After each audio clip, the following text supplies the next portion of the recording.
Have you ever had to drag yourself out of bed, drink multiple caffeinated beverages, only to find that you are still low energy by 2 p.m.?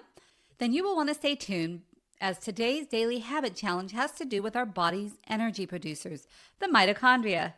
Mitochondria are tiny power plants inside each of your cells that literally create the energy from the foods we eat. They convert your proteins, fats, and carbs into energy. When they're working well, you feel optimal, clear-headed, and resilient. When they're struggling, you will feel low motivation and feel like you are walking through mud. Your mitochondria are waging a daily battle against many forces that most people don't even realize exist. When these energy factories start breaking down, your cells, tissues, organs are not getting the energy they need. Here are some factors that affect your mitochondria. Number one are environmental toxins. These cause oxidative stress, which damages your mitochondrial DNA, so they are not as efficient. Toxins include heavy metals, pesticides, plastics, and mold toxins. Number two are lifestyle factors. Processed foods, oxidized fats, alcohol, poor sleep, chronic stress, and lack of exercise can affect mitochondrial health. Number three are nutrient deficiencies. The mitochondria are very dependent on vitamins to help create energy.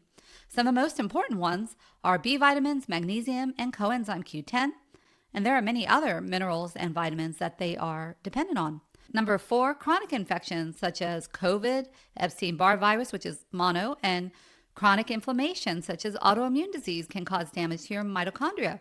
Even systemic inflammation from poor gut health can affect your mitochondria. Number five is excessive blue light, especially an hour before bed. And number six is aging.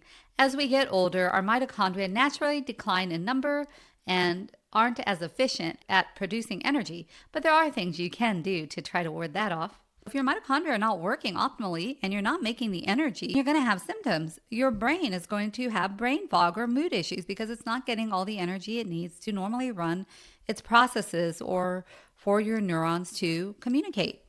Your muscles don't get enough energy, so you might start having weakness and fatigue. You might also start noticing energy crashes through the day because your mitochondria just aren't able to sustain a steady energy output. But your mitochondria aren't doomed. They are remarkably adaptable. There are some things that you can do to help improve your mitochondrial efficiency, and that leads me to today's daily habit challenge. Cold exposure.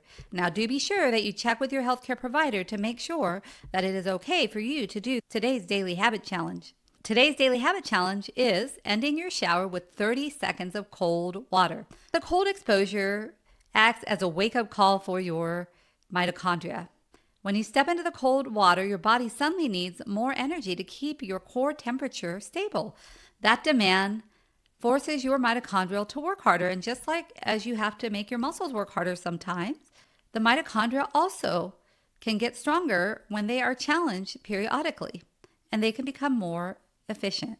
Research suggests that repeated cold exposure can stimulate mitochondrial biogenesis, which means you can make more mitochondria. The cold activates your brown fat. And this is a special type of fat that's packed with mitochondria. And brown fat burns more calories to generate heat, which helps keep you warm. And this can increase your mitochondrial function. The key is to start small. If you can't do 30 seconds, then just try 10 seconds and slowly increase. The goal is to just try to train your body to a small amount of what we call hormetic stress, because a little bit of hormetic stress can make your body more resilient over time. This is different than like the chronic day-to-day in-your-face stress. This is just a little bit. Now, short cold exposure also boosts your norepinephrine, which is a brain neurotransmitter that plays a role in focus. So that's a little extra bonus. But when you support your mitochondria, everything feels better. When you support your mitochondria, though, you'll start to have more energy, better moods, and better sleep. If you enjoyed today's video, please follow, subscribe so you don't miss out on future tips. Please leave a rating or review if you're listening to this on the podcast. It helps other people discover my podcast so they can benefit from these daily habits. If you know anybody that can benefit from these daily habit challenges, please share. Please also note there are some free downloadables in the description, so be sure to check that out. And if you haven't already, make sure you check out my YouTube channel. Thanks for listening or watching, and have a fantastic day.